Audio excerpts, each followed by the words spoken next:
Hello, and welcome to the very first episode of Midnight Mayhem podcast. I am your host, Ronnie Bryce, and with me is my host as well, Cody. Welcome, Cody. This is our very first episode, and we're going to talk about everything from hard rock, hair metal, horror movies, pro wrestling, and hockey. So we're going to start, and we're going to get right into it tonight with the Rock and Roll Hall of Fame inductions. We're going to talk about that. And Cody, you want me to run down the list for you? Do you need a refresher? Or? I wish you wouldn't, but I need a refresher. Okay, so I'm gonna give you a refresher. It is right here. It is Kate Bush, Sheryl Crow, Missy Elliott, George Michael, Willie Nelson, Rage Against the Machine, and the Spinners. Your thoughts on that induction? A lot of heavy metal and hard rock in that list. Totally, and right up there. Willie Nelson made that awesome death metal album. Pat Boone and Willie Nelson did that album together. Yeah, I remember when Pat Boone did that metal album. Remember? Yes, I do remember that. I'm surprised Nine Inch Nails didn't lift the Willie Nelson song like he lifted off of. That's right. That was in reverse. Johnny Cash stole from ripped off lifted 9 Inch Nails for Hurt. Oh wow. So maybe they should do like Slipknot should do like a Willie Nelson song next or something. I'm waiting for Slayer to come back and do a country album. That'd be pretty cool, actually. So, but anyway, so your thoughts on the Rock and Roll Hall? Good song. That song's a good song, but just because it was in Stranger Things and she had one hit, at least stateside, she only had one hit. That song, I think she was bigger in the UK. Yeah, not worth it. No, a little bit bigger in the UK. But again, here's the thoughts. Had Kate Bush's song "Running Up the Hill," "Make a Deal with God," not been in Stranger Things last season, would she even be talked about right now? Would she even be nominated and inducted into the Hall of Fame? I totally forgot about that song. Right. I didn't even know the song existed. Not to be an asshole, but I mean, it was a lot bigger hit, and it might have been. It was a huge hit here too. But I mean, growing up, in the '80s. I mean, I was a kid in the '80s. That wasn't a mainstream song. Like, I mean, you and I both know a lot of songs, even. Yeah, we both know a lot of songs from the 80s. I mean, some were not even as well known, but you couldn't tell me. Would you remember Kate Bush's "Running Up the Hill"? I don't. No, and it was, like I said, she was from the UK. She was a lot bigger there. Right. So I think that's like a bullshit induction. That's BS. Nick Kershaw, while we're at it, wouldn't it be good? What's that? Wouldn't it be good? Nick Kershaw, one hit wonder, but he's right. Written. I mean, I don't want to go as far as Kate Bush is a one-hit wonder, but yes, she is. She is. I mean, she had an artsy album that college art students probably liked in the mid '80s, and then no one remembered her after that. So yeah. Kate Bush. Okay, next one. Sheryl Crow inducted into country and Kid Rock. That's all I remember that shit from. All I want to do is have some fun. That was the one big hit I remember. And Are You Strong Enough to Be My Man was the ever follow-up hit. I know the first one, but that's about it. Oh, and Put Your Picture Away with Kid Rock, like you said. Yeah. He's the worst. Oh, yeah. But I mean, here's the thing that bothers me, and like you said, and I think we both agree on this. If it's called the Rock and Roll Hall of Fame, why are people that are on the fringes of what you consider rock music being inducted into the Hall of Fame? Why don't you just call it the American Music Hall of Fame or something? It should just be called the Music Hall of Fame. Right, or Music Hall of Fame. Right, exactly. There's a lot of British bands in there, for example. So right, obviously you can't say American. I mean, I get that the location's Cleveland. I mean, that makes sense. But no, you say Music Hall of Fame. Again, that way you won't get people pissed off, because if you're going to keep saying rock and roll, it's turning into a joke. Right, you're going to say rock and roll, and you're lucky if one rock and roll band gets inducted per year. Yeah, I mean, the Spinners was rock, I think, from the 50s. Right. But I don't really know who they are. So let's before we go through the rest of the list, let's talk about two big acts that did not get inducted again, that have been probably eligible for being inducted for the past 20 years.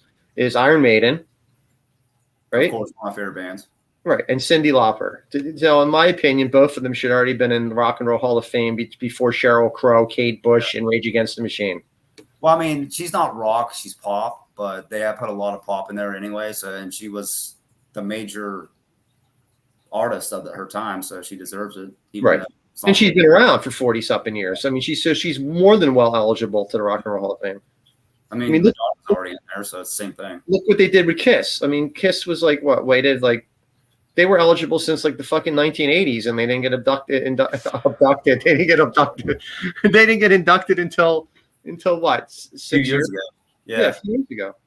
And then you had like Alice Cooper finally got inducted. Like he's been around 50 years, and he still has 2 more albums coming out. I just read an article. He has one's finished, and there's another one on the way. I'm like, Jesus. At least he's working. He's keeping. Well, he said he's booked until 2028, and it'll be almost like 77, 78 years old. Wow. But yeah, if you want my opinion, Cyndi Lauper should be in the Rock and Roll Hall of Fame and the WWE Hall of Fame.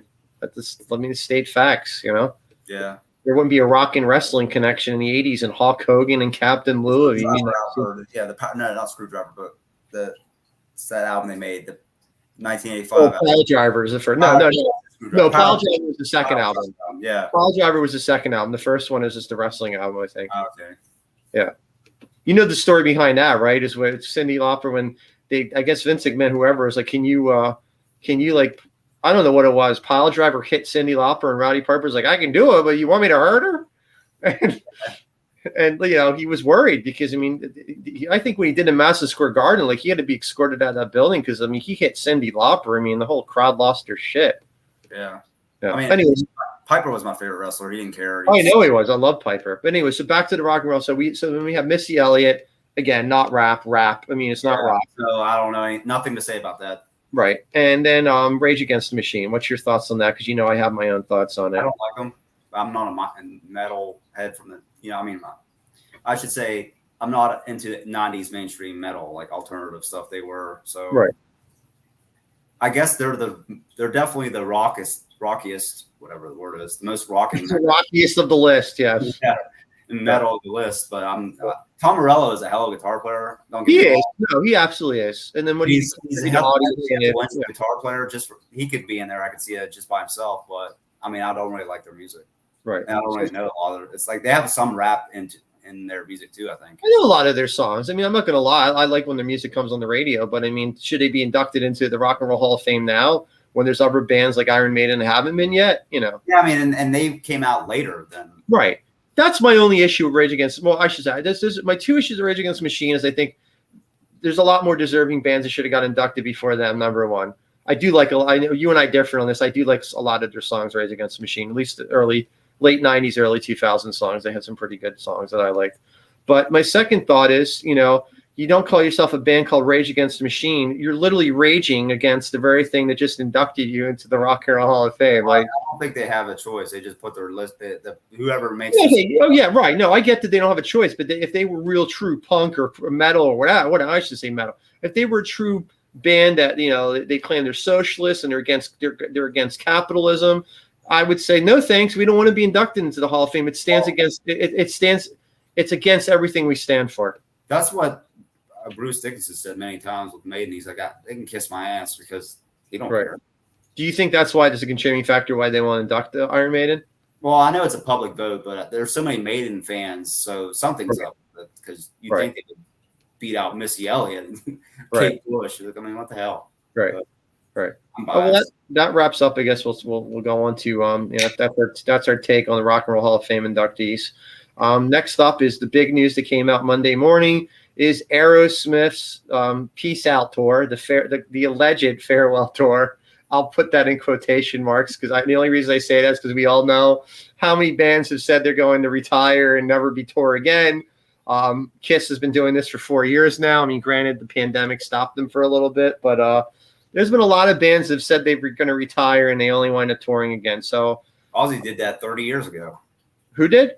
Ozzy, no more tours. Right. No, yeah. That was in the early 90s or mid 90s, something around. Well, I do take into account Aerosmith is in their 70s, mid 70s. They said Steven Tyler will be 77 when the tour finishes. I think that's true. I didn't think he was that old. Wow. That's what I read online. He'd be 77 when their tour completes, or 75. So dude looks like a granny. dude looks like a granny. So here's my thoughts on this. You know, if it is their farewell tour, you know, I definitely want to see them, but I hope they stay true to saying this is our farewell tour, and you know, don't tour. You know, look at Motley Crue. Motley Crue was like, you went there, you saw the quote unquote final Motley Crue show and New Year's Eve. Yeah, I went out there also because it was my brother's favorite band, and I thought with them signing that contract, right. I've never seen a band do that because I always see You're bands right. we won't do that. And since they signed a legal pact, I thought that was it. I mean, unfortunately, it was a publicity stunt, right? Yeah, that's what it was. And now Mick Mars, they kicked him out, the best member of the band, and now he's suing them, saying that he was forgetting stuff. Forgetting. Yeah, I was going to get into that if we had time, because I mean that kind of happened. There's so much that I wanted to cover in the first episode, but yeah, that happened a couple of weeks before we planned on doing the first episode. But yeah, I think it's bullshit what's happening with Mick Mars and Motley Crue. And I don't mean to be mean, but I could give two shits about John 5 or whatever the fuck his name. I mean, if Vince Neil can't even cover himself vocally, and they're using backing tracks or recorded tracks at concerts, who's to say that Mick Mars can't carry himself at this point? Yeah, that's the reason they wanted to retire in the first place. Well, that's I'm confused by. Help me out on this. So the conflicting reports were that Mick Mars is this coming out of Motley Crue camp that he couldn't perform anymore due to his health issues. Is that what they claimed? Yeah, and then he was saying that they use backing tracks and all this other stuff. I don't know the full. Well, what do you believe is the real reason why Mick Mars is not in Motley Crue right now? They kicked him out. That's just my opinion. Yeah, that's what I think. Right. Because they were using him as an excuse because he's has that bone and muscle disease. Ankylospondilitis or ankylospondylitis. Yeah. So back to Aerosmith. So my two questions for you are, Cody, do they get to the tour? Did they get to the tour in its entirety? They should. They have 3 shows, unless they get pissed off at each other between shows, because every date is 3 to 4 days apart. 3, yeah. So it starts September 2nd in my hometown of Philadelphia. And it goes all the way up to New Year's Eve in Boston. And I think a couple weeks into January, I think Montreal is the final show. Is that correct? Oh, I haven't really looked. Yeah, I think Montreal is the final show. That's crazy because of Boston and Montreal. Yeah. I think I never told you the story. I told you the story. I was up in Montreal in '97 for 4th of July weekend, and Aerosmith was actually there, and I didn't know, and I couldn't get tickets. That sucks. Yeah, but I was up there at the same time they were there, and I didn't get to go. I was like my late teens. But anyway, so you do think they'll get through the tour completely, Yeah, they should. You think they'll do their entire set list of all their greatest hits? And nope. When I saw them, the only time I saw them back in 2000, right? They didn't play half the hits, and somebody told me it's because they have copyright laws or something. What, they don't own the rights to their own songs? I don't know. That's what I heard, but I don't know. I mean, like, they didn't play this song. I remember, like, where's this song? They didn't play this song. And I'm like, we'll see, I guess. But since it's their farewell tour, they should, you think.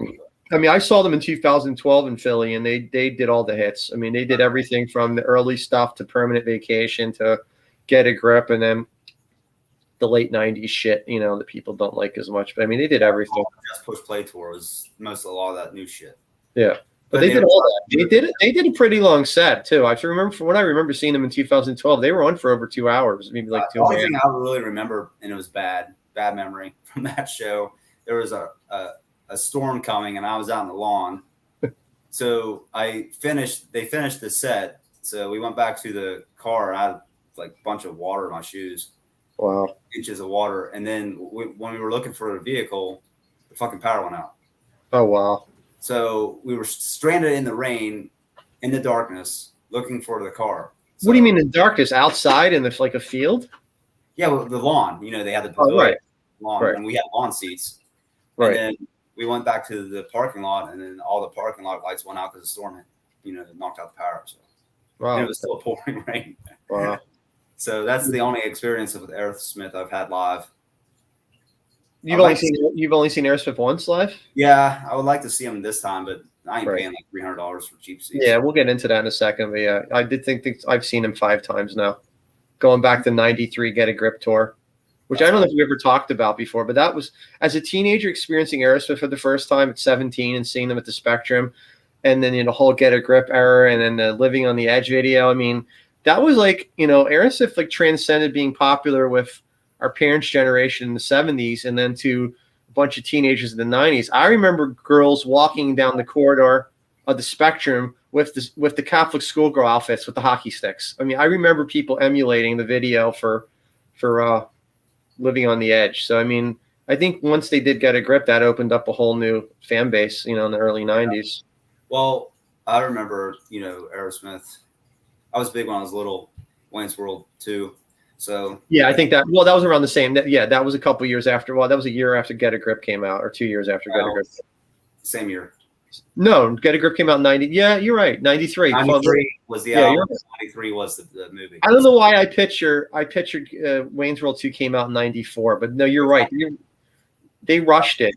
Yeah, they rushed Wayne's World to get to the movies in the year after they filmed the first one. So it was basically, the whole hair metal thing. Guns N' Roses was the band that got me into music. Then, I heard Motley Crue, Poison, all that stuff. And then, being a Wayne's World person, like probably right after that, like 92. And then I watched the movie. I'm like, I like these guys a lot. And then I knew a couple songs, but that's what really got me into Aerosmith when I was younger, pretty much. So I think I told you my story. I found about Aerosmith in '89. I was a kid. I was like just going from eighth grade and the ninth grade. And I went to this restaurant in New Jersey that we used to go to all the time. It was Thanksgiving. And someone wrote in the bathroom inside the stall, Aerosmith, December, whatever, the Spectrum, be there. And I'm like, that sounds like a cool name for a band, Aerosmith. And then I started seeing the videos on like VH1, not MTV. And I think it was Janie's Got a Gun and what was the other song from that album? Not Janie's Got a Gun. Yeah, Janie Got a Gun from Pump. What's that? What It Takes. Yeah. What was the video though where they come out of the they're like mannequins and they all open up and it's like the dual whatever it is. It's like an instrumental version of the song right before they open them all up. It's it might be the other side. It's either the other side. It's the other side. Yeah. But that was I think it was What It Takes doesn't have the intro. The other side has that intro. Yeah, that's what it's the other side, and it was I think it was like two versions of the video. But I remember seeing that as a kid, and Janie Got a Gun, and I instantly started being a fan of Aerosmith. Now, getting on the Aerosmith topic, keeping in discussion, a lot of people I see both sides. Mm-hmm. The true Aerosmith fans, the older generation, stopped after Done with Mirrors because they said they got too poppy. Right, and I can see it because. Aside from the one or two albums, they're really cheesy and not great, most of them. But, they had Pump in there, and Pump was among the best records of the 80s. So, would you say that the Permanent Vacation is their comeback? I mean, I'd say that it's their comeback album. It was, but I don't like it. Not dumb. Oh, I love Permanent Vacation. I don't like Permanent Vacation because I like Angel and the other two songs, Ragdoll and Dude Looks Like a Lady or Granny, whatever you want to call it because he's old now. They're among their weaker songs, in my opinion. You don't like Hangman's Jury? You don't like Hangman's Jury and St. John? The rest of the album doesn't do it for me. No, I mean, don't get me wrong. I prefer Pump any day of the week over Permanent Vacation, but I mean, I think Permanent Vacation was still a really good album. I'm strange. I prefer Done with Mirrors over Permanent Vacation. Interesting. And they have no hits on. There's no hits on that album at all. That was Done with Mirrors is right before Permanent, right? That was that was technically the comeback out. Yeah. 85. Yeah. After Joe Perry left the band, they had Jimmy Crespo. I was just going to say Jimmy Crespo. Yeah, and that album was probably my least favorite Aerosmith album. The Lightning Strikes, the Rock and a Hard Place. That's it. Do you ever see the video for Lightning Strikes? Like Steven Tyler's like he's like a 1950s like Fonz greaser. But that I listened to that album. I'm like, it's not very good. And then Joe Perry came back with Done with Mirrors. Technically, their comeback. Do you have Joe Perry's solo album? I do not have his solo album, but the song from Done with Mirrors, the single "Let the Music Do the Talking," was off of Joe Perry's solo album. So I have Joe Perry's solo album on vinyl. I don't have it, but they ported that song from his solo album with Steven singing on it which is the best song on the album. What's your thoughts on Joey Kramer not touring? I mean, we know why, but are you okay with if they say this is a farewell tour that technically all the members are not in it? I play drums. Drummers never get respect. They're like Rodney Dangerfield. So, I mean, I'm fine with it. I saw Guns N' Roses with the black drummer who's offbeat constantly. He's not very good. Right. And I saw Black Sabbath's final tour with the guy from might have been Rage Against the Machine actually, Brad Wilk. I think is that who he played? Oh yeah, I know that dude. Yeah. And because Bill Ward had a contract dispute and wouldn't do it, so I'm fine with it, I guess, because it's pretty much Steven and Joe as the main guys anyway. Right. And speaking of the band, Brad Whitford shares my birthday. Oh, really? Yeah. Well, Joe Perry's birthday's like the day after mine, so. Yeah. I'm in a clump of like I don't know too many people that are born on my birthday, but it's a clump of like Joe Perry, Adam Sandler, and Pink, and me. That's like the only September people. Oh, and Chrissy Hine. Chrissy Hine shares my birthday. There's not that many I know because we even looked it up the other day, and I'm like, there's like Dakota Fanning's like the most famous person. That's it. Right. And because everybody was either born on February 22nd or 24th. I'm like, damn it, nobody's born on my birthday. Yeah, Yager. Isn't Yager's birthday around? Or Lindros is like on the 24th. Yager's is February, but I think it's like a few days before that. Right. I'm not sure. I have to look it up, but it's not my birthday. Right. So we'll wrap up the Aerosmith talk. But so if you could, if the tickets were cheaper, would you definitely go to one of the shows? I might be able to get cheap tickets because I go by myself. Yeah, I was trying to go on earlier this morning and late last night. They want 180 something for lower level behind the stage, rear facing at this point. So yeah, and I normally wait. I don't look like that because you can't see anything. John Cena will be there at the Boston show for Aerosmith's final New Year's Eve night. Yeah, he'll just be doing this. I didn't see his town when I drove through there, but he was up there somewhere. Yeah, it's about 45 minutes north of Boston, West Newbury. So was that? So yeah, I'm the type of person that normally waits and I wouldn't say procrastinates, but rides it out to get tickets cheaper. Yeah. And with Aerosmith, I just feel like get them now, or you're gonna regret. Whoever doesn't get them is gonna regret it. Well, yeah, the Billy Idol show I was going to go to was $130. I'd love to see Billy Idol. That's another thing. And before we get on to wrestling and hockey, I feel like all these bands are charging and acts are charging so much more now since the pandemic because they're trying to make up for the lost money in the. It's the third-party websites bullshit. Because let me tell you why. I went to get the Wasp tickets, right? Right. Last couple of days ago, and online it's $120. I'm like, this can't be right. So I went to the actual box office. Right. Half price. That's why I love cash and box office. That's what it used to be. We were talking about this before. Go to Blockbuster Video or J.C. Penney's box office and get tickets. I mean, I remember that. Yeah. So Wheeling still has a box office, right?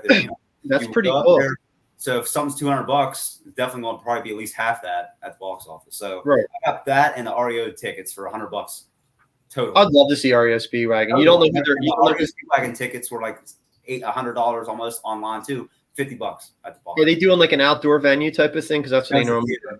It's a theater. What? It's a theater. It's the biggest theater in West Virginia. It's a very old looking theater inside. Oh wow. Yeah. I'm sure they're coming. I haven't been in there since the 90s, and guess who I saw? It was free. Who? Because my cousin wanted to go. I'm like, I'll go. Weird Al Yankovic. Really? Yeah. He's come around here a bunch of times. I used to love him as a kid. I wouldn't be able to sit through watching that. I have no patience. I mean, it was funny, but it's like, okay, you got to change. He ends the song, then he goes off stage because he got to change into a fat suit outfits, right? Or whatever. And I'm like, this is taking forever because you have to stop, go. So right, it was interesting.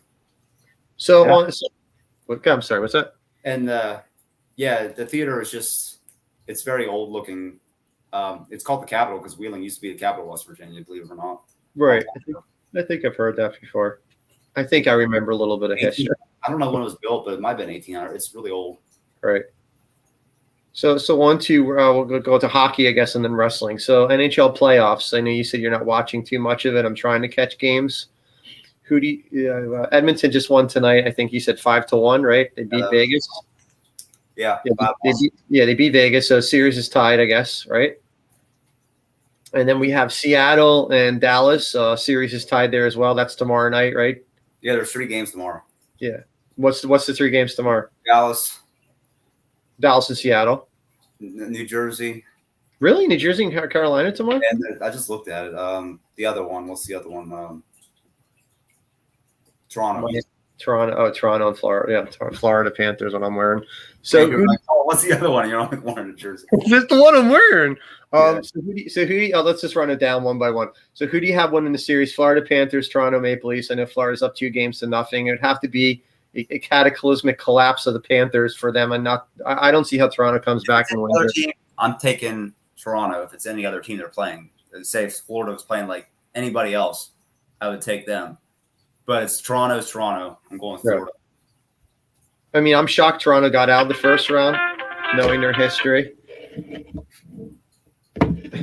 Sorry, my phone. Well, actually, I was watching that round, and they scored a minute left, won in overtime.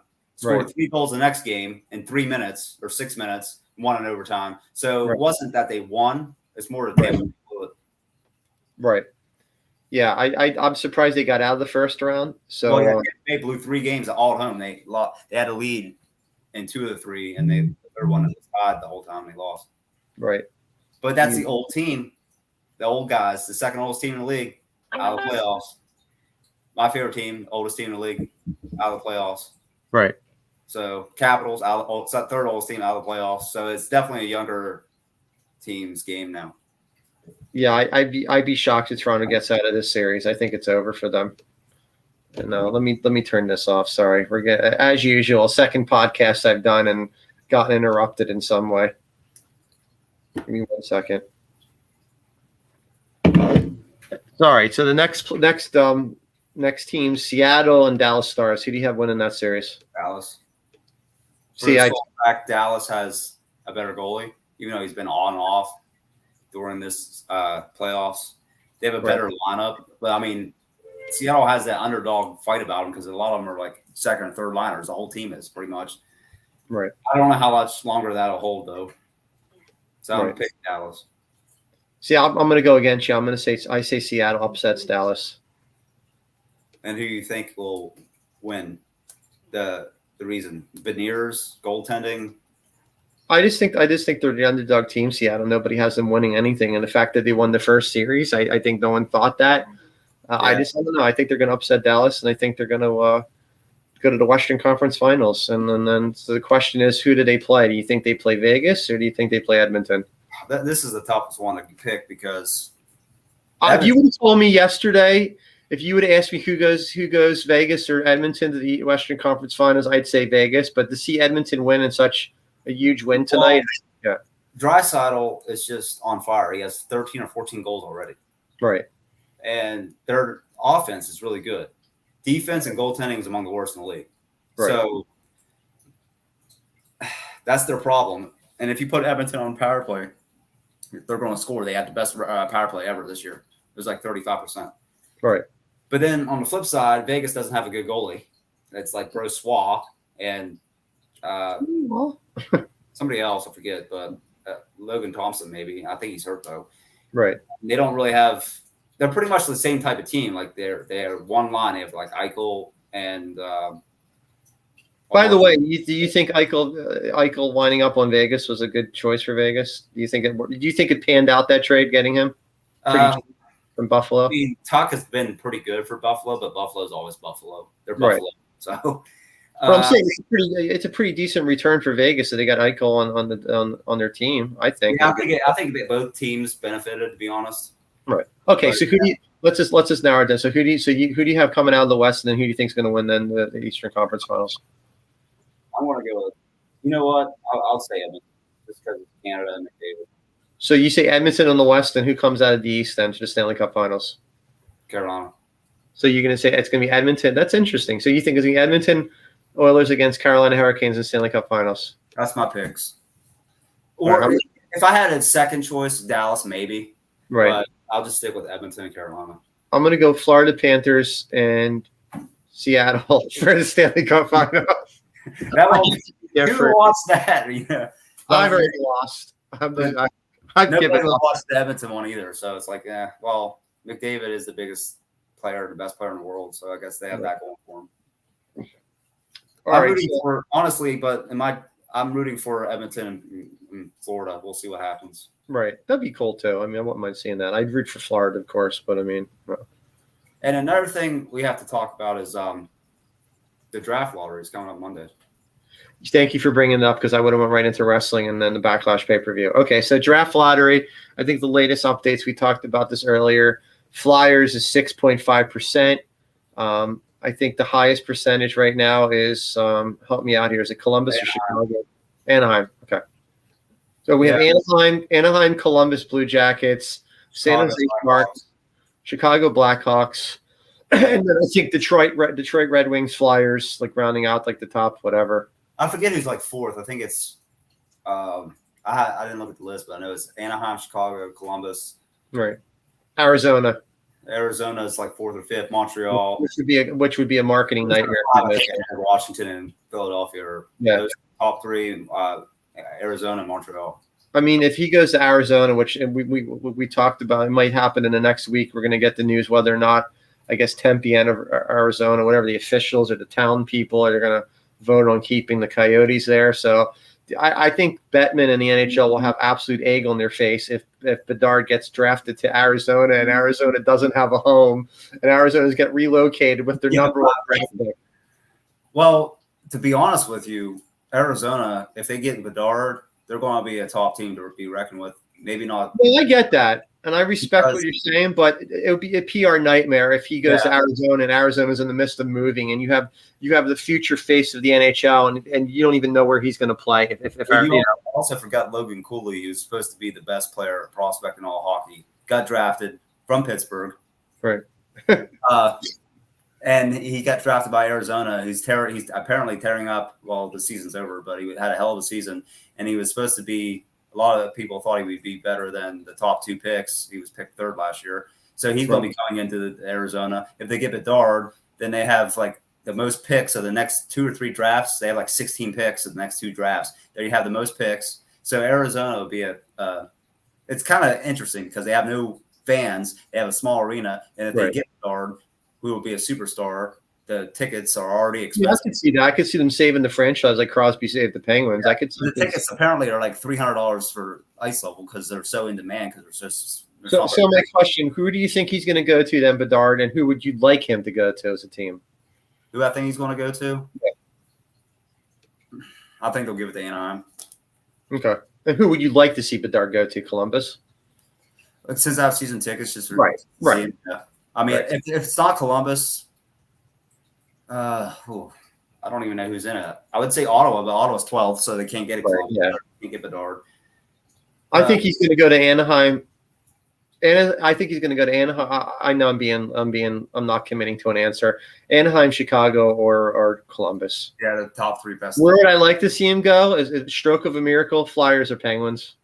Well, the Penguins can't get.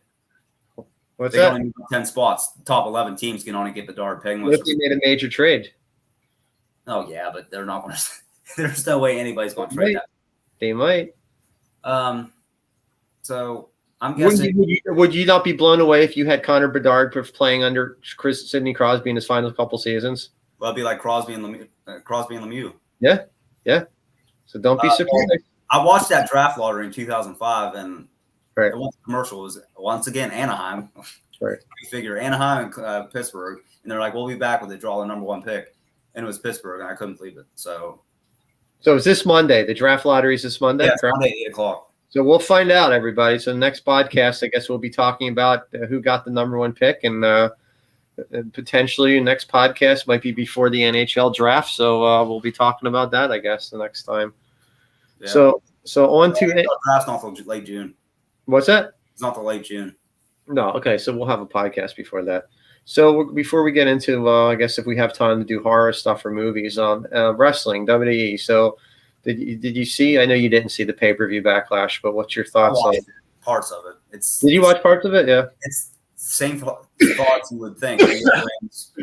Bianca wins. The celebrity always wins. Yeah. I mean, Brock Lesnar lost, like I figured.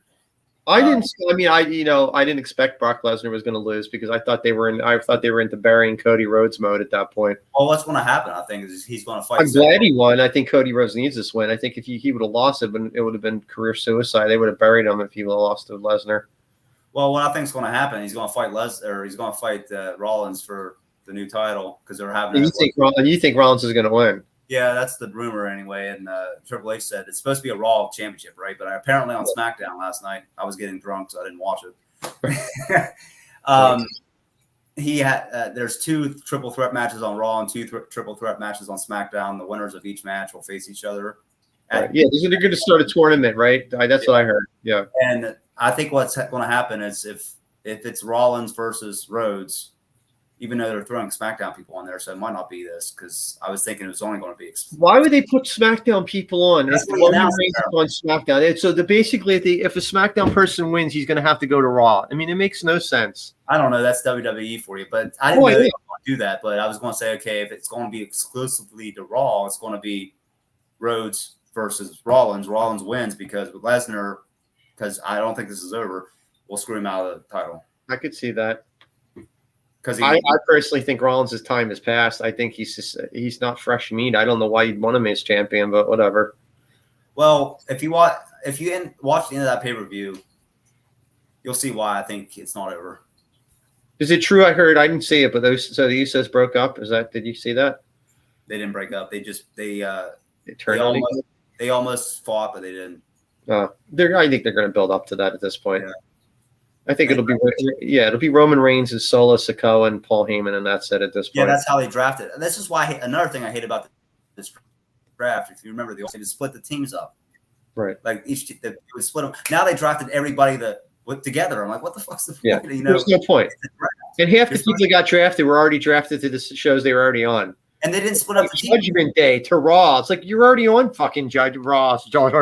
Like, and they didn't even split up the teams. Like the old drafts from like the 2000s would split up the teams. So you want my prediction on the dark horse who I think wins the world title in Saudi Arabia? Yeah. No, Mansoor. Oh, because it is. Yeah. Mansoor. What's that? Mansoor. Yeah. Wouldn't that be the ultimate, like, fuck you? Like they just give him the title in Saudi Arabia. Like, we just have to. We're in Saudi Arabia. Let's give him the title. He wins everything else there. Then maybe we'll see Undertaker versus Yokozuna at the pay-per-view. Yeah. Saudi Arabia wanted Undertaker, Yokozuna, Ultimate Warrior, like Memo. They're all dead, like other than Undertaker, who's the dead man. Yeah. Ridiculous. So, I don't know. We'll see. I hate that they have to go there all the time, which is I'm surprised. I'm surprised now that in Endeavor, UFC owns it. You don't. They'll probably I guess they have to obligated deal. The deal, yeah. Probably how many more shows? I don't see them renewing it after this is over. But it was like 10 years, so they still got a few years left, I think. 10 years? Yeah, I think it was like that. Yeah, so it's been a while, and they have like 5 or 6 years left. That's ridiculous. McMahon's so greedy. Yeah. Oh, I don't want my family to have it. I'll just sell it. Did you see Carlito came back tonight? Yeah, Savio Vega really. He did the apple too. He did chew up the apple and spit it out, which was pretty cool. But if I was a wrestler, I would not want to wrestle a celebrity because my career would be over. Well, yeah. Well, Johnny. Well, no, that's I agree with you, but Johnny Knoxville wrestled Sami Zayn, and everyone's like, that's the end of Sami Zayn, and look what happened to him. He got a huge push. So. Yeah, and he won't be in Saudi Arabia. That's why I'm surprised they didn't lose the Usos. So do you think Bad Bunny beating Damian Priest, do you think that's going to hurt Damian Priest's career? Or I don't think it will. I think it's given him more mainstream publicity. I guess. I don't know. I watched the original well, not the Andy Kaufman one. It wasn't alive yet, but the first big main one was the Lawrence Taylor, Bam Bam Bigelow. I'm like, Bam Bam Bigelow Lawrence Taylor was a badass in the NFL, but I think Bam Bam Bigelow could have easily hurt him. But of course, they made him lose. Oh, he had to work with him because you know. And ever since then, it's celebrities, less it's Logan Paul, thank God, because I hate that guy. Oh, I got so mad when was it Mayweather and Big Show? That pissed me off so much. But he's the only one. Paul, I think, is the only one. Both times lost at WrestleMania, or no, one was in Saudi Arabia. But he's like the only one I can think of that celebrity wasn't a wrestler that lost. I just heard he renewed it. He just signed another long-term contract. He probably did, but he wasn't at the time. He wasn't right. He was a celebrity. So he's like, I mean, he's probably the best celebrity in terms of. He's very athletic. I'll give him that. But you don't think Bad Bunny's got any good wrestling skills? No. I mean, is there really any other celebrities I have lost? I can't think of any. Well, I don't know if you count going back to before your time, but I didn't watch wrestling then. I was only 8. But with Andy Kaufman and Lawler, I don't know technically. I don't think Kaufman won. I think Kaufman got he got pile drived, and then he quote unquote faked had the broken neck. And I think they called it off or something. They didn't get. Well, he might have got pinned. They had a match. They had an actual match. I remember seeing a documentary on it. I forget what happened, but yeah, that's the first big celebrity match that I can remember. And then like you said, Lawrence Taylor and I always said Florence Taylor. Florence Henderson. Yeah, Florence Taylor. Yeah, the Brady Bunch match. But no, I remember that against Bam Bam. I remember being like my late teens when that happened. I completely was underwhelmed. I didn't give a shit. Yeah, I think they even made that the main event at that WrestleMania. And I'm like, fuck this shit. Like Bret Hart should have been in the main event with Yokozuna or whatever it was. And they put that was 95, right? No, 94. Okay, no, 95? You might be right. I'm not It's sure. 94 or 95. I don't remember. But if it's 94, I'm pretty sure it's 95. Well, 94 is at Madison Square Garden, and that was 20, WrestleMania 20, and they had Brett versus Owen, and then later on that night, Brett versus Yokozuna. Yeah, and that was the year that Lex Luger and Bret Hart both won, and yeah. So I want to say it was 95. 95. No, it was 95. 95. Lawrence Taylor Bam Bam was 95. Yeah, I thought it was. It was Shawn Michaels Diesel, I think. Yeah. That was, well, the one I was thinking of was the ladder match. That was 94. Yeah.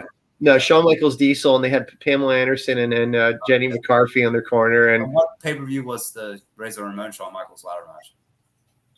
I want to say it was SummerSlam. Or no, it was 94 WrestleMania. But they did have a ladder match at SummerSlam. That's when they first introduced it, I think. SummerSlam, okay. The other one, but I remember like him jumping off the top rope and shoulder tackling Bam Bam. I'm like, this is retarded. You're stupid. And they had like all the football players ringside or something, if I remember. But 95 was a terrible year in wrestling. King of the Ring, Mabel was a champion. I was there. Do you know I was there live when King of the Ring? Yeah. That was like one of the worst. As you know, people from Philly, you talk about that. So you imagine people in Philly booing Mabel out of that arena because no one gave a shit. Like everyone in Philly's like, what the fuck is this shit? Yeah. And then he hurt Kevin Nash when he faced him for the title. I remember it was Bam Bam and Kevin Nash's partners against somebody at SummerSlam, but then Mabel won the King of the Ring, and they had the table, they had the whole crown and the whole chair set up in the corner of the arena. I mean, everyone was just booing him out of the arena. Yeah, it was voted the worst. That was horrible. It was the worst King of the Ring, but it was also one of the worst pay-per-views ever, they said. I'd have to say wrestling 93, 94, 95 was just garbage. And then NWO saved it. Yeah, NWO 96. Yeah. Just like the music at the time. No question. What's that? Just like the music at the time, 93, 94, 95. Yeah. Well, no, I think music was still decent in 93. I think once we got to mid-90s, it was all downhill music. Yeah, 94, 95, 96, terrible. It was horrible. It's bad today. People's like, you think today's the worst? I'm like, it's right on par with the late 90s because the late 90s had all the boy bands on the pop. Like for me in my early 20s, at that point, I was just clinging to like any morsels of rock and roll that would come out at that point in the mid-90s after grunge died, and then everything was all over, and it was like I think we had Aerosmith's Nine Lives album 97, Metallica's Metallica 96 Load. Then 98 Reload and Motley Crue's Generation Slide. Oh, that was all you. That was it. That was really it as far as the already popular 80s metal rock bands that had any albums in the late 90s.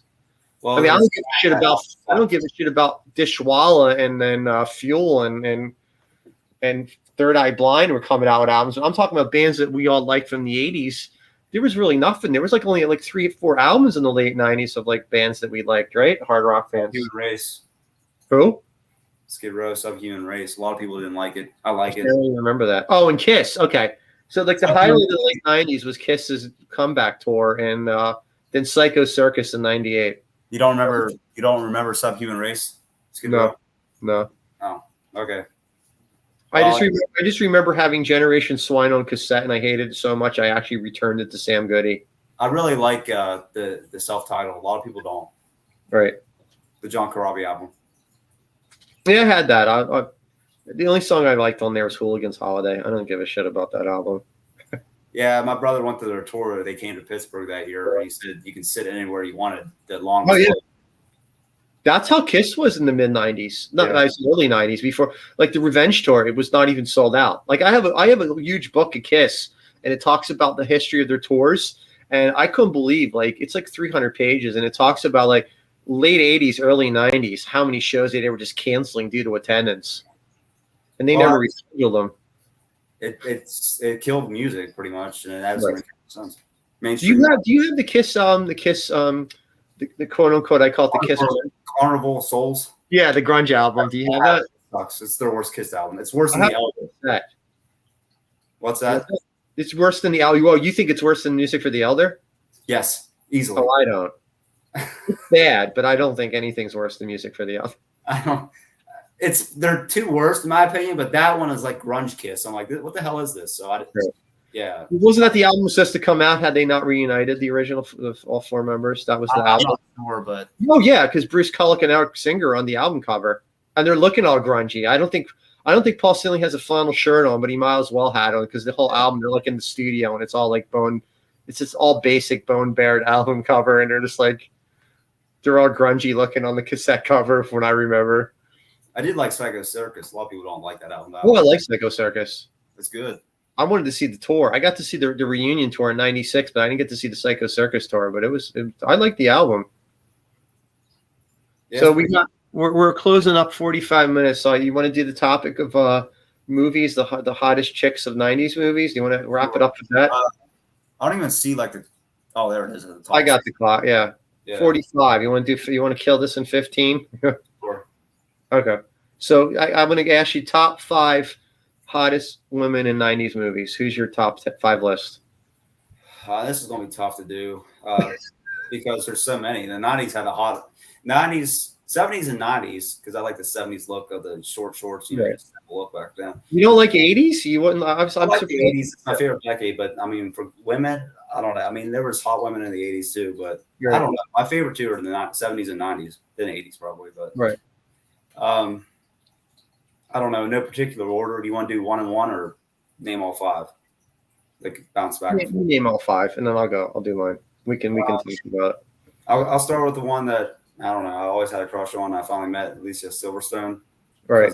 There's the top of Aerosmith. So Alicia Silverstone in Clueless, because we got to stay to the movie. The Crush is my favorite. Oh, The Crush. That's a good movie. And you know, completely inappropriate, but it's a good. I would have hated it being Carrie Elways in that film. Yeah, that would have made me so uncomfortable. Yeah, because she was underage at the time. I know she was. That's what I'm saying. The premise of the movie is absolutely ridiculous. That movie would never get made today. I mean, it would not be made. Many Karens and people that are offended by everything. And probably 2. Let's see. This is tough to do. Well, since we talked about it, I'll just say Liv Tyler, even though I don't know if she's in my top 5, but I'm just going off the top of my head. You have to pick her in a movie, though. Well, That Thing You Do, that's one. Okay. All right, that's good. Empire Records. I was going to say Empire Records, right? Yeah, those are the 2 that come to mind. Let's see.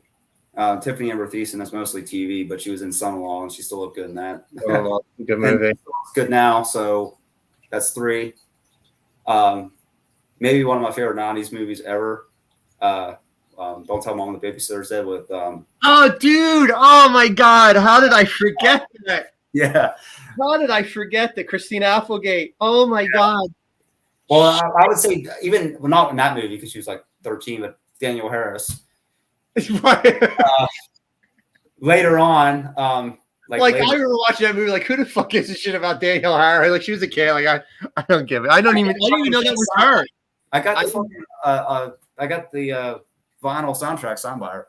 I know you did. I completely forgot Danielle Harris was in that. But yeah, all eyes were on Christina Applegate. Yeah, I mean, she was young at the time, but I mean. I'm going to fuck up his name, but the kid. Okay, fine. Urban Legend, Danielle Harris, 1998. She was like 21. Right. And so are you counting that as one of your? One more. Well. So I've lost track. So you have Alicia Silverstone, Liv Tyler, Tiffany Amber Thiessen, Christina Applegate. Now you're going to go with Danielle Harris for number 5. That was just the thing I liked her after, but she was young then. Let's see, who else would I put in there? I guess since talked about Wayne's World, I'll go with Tia Carrera, 5. That's a good one too. I was going to say. Go Down Little Tokyo. She gets naked in that movie. I'm like, I was hoping you were going to say. I was hoping. What's that? She gets naked in a hot tub with Dolph Lundgren, and they make out Down Little Tokyo. So I'm like, this guy is so. I've heard about that movie. I've never seen it. I need to check that out. It's probably my favorite Dolph Lundgren film. I was hoping you were going to say Tia Carrera because I was Wayne's World because I wanted to go FIFA Hindua. Zang. What are you doing, Wayne? I'm learning Cantonese. Zang means excellent. He's like Zang. Yeah. My favorite scene in Wayne's World, the interaction with him and Cassandra, is when they're on the rooftop and it just goes into a whole conversation in Cantonese with the subtitles. It's like, was it Kick Your Guard or Dick Van Patten? Yeah, who said that? If you negate me, yeah. If you label me, you negate me. Yeah, if you label me. Dude, I pray to God that they make another Wayne's World with them old, is like in their 50s, is like still rockers. That would be hysterical to me. I don't think it'll ever happen because Dana Carvey and Mike Myers don't like each other. I've heard that, but I heard they're getting along again. They've done skits together. They came back. They did skits with it on like this whole thing and all that. So maybe, but if they want the money, and everyone would go see it. I mean, everyone would be so nostalgic for it. But I would love to see a Wayne's World 3. I think that'd be hysterical. I mean, I remember watching. They're like old in their 50s now, like they have gray hair, and it'd be hysterical. I mean, I remember watching the DVD extras of Wayne's World 2, and he said the only reason I did Wayne's World 1 is because it made me a lot of money. Yeah. I've heard stories about Mike Myers, and I'm not going to get into it, but I'm still loving him.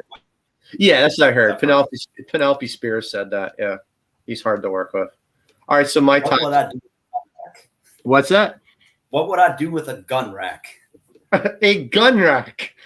I would need a gun in order to need a gun rack. I loved Ed O'Neill in Wayne's World too. Yeah, talk about stabbing a guy's heart and right. Yeah, he takes the camera away and goes directly to him and like takes over for a second. All right, so my top 5 would be hottest actresses in 90s movies. Would be let's see what order. I don't know if I want to go in any order. Fairuza Balk in The Craft.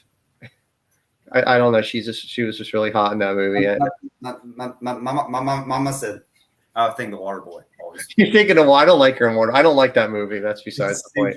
That's the first movie that comes to mind. No, I mean I think of her in The Craft. She was in a Wizard of Oz movie too in the 80s as a kid too. Do you know that? I did not know that. Yeah, it's Return to Oz. But yeah, I don't know. I just love her. She's a crazy ass character in The Craft, and she's hot in that movie. So that's number 1. Number 2 was also an honorable mention. She was hot too. Who? Nev Campbell. She was in The Craft. We could have went into that. Yeah, then would have went down the whole thing with Scream, and I don't want to get into that tonight. But yeah, so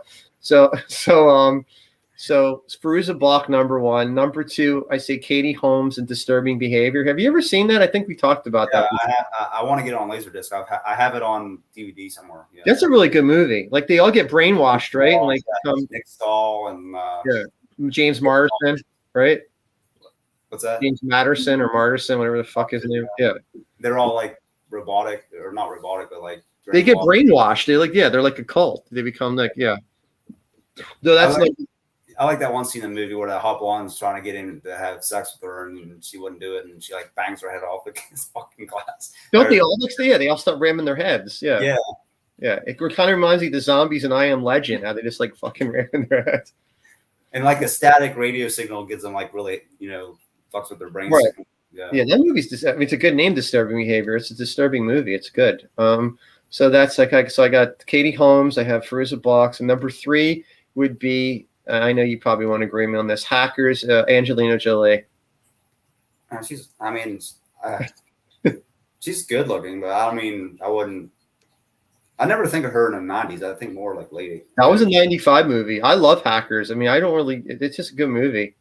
And to me, the hottest part of how she looked in the whole movie is her wearing the Jersey Devils jersey. Tomb Raider always comes to mind. Yeah, well, that was early 2000s. Yeah. Hackers was like probably one of her first roles too before she got really huge. Was she in Gone in 60 Seconds? Yeah. I think then she got really big after Gia, but Hackers was like her first big movie where she I would never have thought of that. So I got Angelina Jolie. Faculty, Clea Duvall. We talked about this. Yeah. Yeah, and she was in Girl Interrupted, and I could give 2 shits in Girl Interrupted about Winona Ryder, and I don't even like Angelina Jolie in Girl Interrupted. It was just weird. The only other movie I can think of her, since I'm a horror fan, other than The Faculty, you probably never even watched, is The Grudge. She was in The Grudge, really? She gets killed. Yeah, she was in The Grudge. Really? That's later on, though, in the 2000s, right? Yeah, 2002 or 2003. Yeah. She was also in. Oh God, it's another 90s movie, but it's like a high school movie. Clea Duvall's in. Besides The Faculty. What's that? She's All That, I think. Oh, I never watched it, so couldn't tell you. I'm surprised you didn't mention Jennifer Love Hewitt in any of your list. See, there's just too many. Too many what? Too many that there's just too many. I'm with you. Another one is Sarah Michelle Gellar. I was gonna say, yeah. So help me out. Who did I say was my fifth? Who was what? I had my 5, and now I don't remember my 5th one. So I said Clea Duvall, Angelina Jolie, Fairuza Balk, and Katie Holmes. I had a 5th one, and I don't remember. Just use the one I use. No, I had a 5th one. This is gonna piss me off now. Well, wasn't it Christina Applegate or not? No, but I'll go with that. Let's agree on that. We'll have two of the same. Yeah. Christina Applegate in that whole movie was, yeah. I'm right on top of that, Rose. And there wasn't the kid from Adventures in Babysitting, wasn't he? Yeah, that was him. He saw Boy Soldiers with Sean Astin. Yeah, no, but he was in Don't Tell the Moms the Babysitter's Dead too. Yeah, it was him. Yeah, it's what's his name? Keith Coogan. Yeah, that's it. And who was the little shit that broke his leg on the fucking roof? Remember? The kid in Don't Tell Mom the Babysitter's Dead. He breaks his fucking leg or his arm. The kid from the Leprechaun. Yeah, it's the same. And Angels in the Outfield. And that one where he throws a frozen rope to the Rookie of the Year. He's also in that too. Christina Applegate and like Married with Children, and even how she looked in Don't Tell Mom the Babysitter's Dead, like she was hot. Like, yeah. And then she's like pretending to be older in the movie, like it was like a businesswoman, like doing the whole like what was she like what did she do in the movie? She was like designing clothes and shit, right? Yeah, fashion designer. Yeah, fashion designer. Yeah, yeah. But out of the resume book, just change the names. Yeah, it's a good premise to a movie. I'm surprised they haven't remade that yet. God, I wouldn't want them to because they'd probably get like some fucking moron to play the part. I read where they had plans to do it. I don't know if it fell through or not. Every movie soundtrack. I don't want them to remake stuff anymore. Like they remade Uncle Buck as a fucking TV show and it lasted like 3 episodes. What? I never knew that. That's stupid. Oh yeah, it was like Cedric the Entertainer or something. Was Uncle Buck. That's the problem with movies and music today. No creativity. No, none. So, well, I mean, they're just too hard to pick all these because there's just so many to choose from. But I knew who my 5th was. Drew Barrymore, Wedding Singer. Yeah. Well, I think Christine Taylor looked good in that too. I didn't like her. There's something about her. I don't know how Ben Stiller got her, but you know what I think starts with, I think I know what it is. It goes back to The Craft for me with Christina Taylor. That the whole fucking scene with her when she has like her hair starts falling out and she's got like this giant plastic cap on her fucking head. Yeah. And she's in the shower and she's like, "What did you do to me?" I just always picture that. And then then she wears a bald cap on an episode of Friends. And it's just, I don't know. I don't watch Friends. I don't know. And then she was in Zoolander with her husband, with Ben Stiller. There's something. Brady Bunch. I don't know. There's just something about her facially that just unnerves me. I don't know. I don't like that you don't even know. What's that? There's a movie I like with her, and she looks really good, but she was only like 20 at the time. First movie. You probably never heard of it. Showdown with Billy Blanks. No, I've never heard that. Yeah, it's called Showdown. Billy Blanks, the karate guy? Yeah, because the guy that had Taekwondo commercial kid involved in the 90s. This kid moves to this school, and he's a janitor there. And he gets bullied, and Billy Blanks shows him martial arts, and his girlfriend in the movie is Christine Taylor, or his love interest is Christine Taylor. But yeah, it's pretty much like a 90s version of the Karate Kid. Okay, interesting. Yeah, but I never watching Wedding Singer. Like I could give 2 shits about Christina. That's my favorite Adam Sandler movie. So yeah, mine's too. I think Billy Madison and Wedding Singer are my 2 favorite Adam Sandler movies. But Drew Barrymore in that movie is just like pure hotness to me. Innocence. Yes, Girl Next Door. Yeah. Julia Goldie. Poison Ivy. She was hot as hell. That's another one. See, we could say Drew Barrymore in a bunch of 90s movies. Have you ever seen, we'll wrap it up because we're closing on the Wayne's World 2. What's that? Wasn't she in Wayne's World 2? She was in Batman Returns, but it's one movie, and you should know this for horror, and I'm shocked you don't. I rented it from Blockbuster when I was a teenager. Drew Barrymore in Doppelganger. Is that the Stephen King movie? No, it's just it's a movie, and she's got like she splits, and I'll never forget the movie. I watched it now. Yeah, there's nudity in it, and she goes in the shower and just like starts shedding her skin and like a lizard, and this like splits into a second person, and the second version of her is evil, and it's doppelganger. But yeah, I remember renting that like maybe 18, 19 years old in like the mid 90s, and renting it from Blockbuster with my friend and go, oh, well, look at this. It's rated R and there's nudity and it's Drew Barrymore. Let's rent it and get the shower scene. And it kind of, you know who we could have mentioned? Let's wrap it up. This honorable mention, Species 1 and 2, Natasha Henstridge. That's what I was going to say next. She should have been at the top of the fucking list, honestly. But Max the Risk, Species, Ghost of Mars. That's 2001. But yeah, she was like really. She was, and that one made me think of it because Doppelganger with the Drew Barrymore splitting naked kind of reminds you of Species when she's in like the fucking cell and everything, and she transforms into the alien creature. But all right, well, listen, we're at the hour mark. I don't know what the allotted time is when we upload shit on YouTube, so that about wraps it up. Cody, you have any parting words for our first episode here? Nah, I just enjoy BSing and talking whatever comes to mind. Yeah, exactly. Just let it flow naturally, Yeah, that's what I do when I make my videos. I just hit play. Yeah, that's what I was kind of hoping when we did this, how it would turn out, and I think it did. So, see, we didn't run out of stuff to talk about. We did good. Yeah. I mean, I used to Skype for hours, so I'm used to that. But it's right. been a long time. Right. All right. Well, I'll let you get going. We'll wrap it up. I'll talk to you on the phone, and we'll figure out how to edit this and upload on YouTube. Everybody, thanks for watching. We'll see you in probably about 3 weeks to a month. Episode 2. Peace. Peace.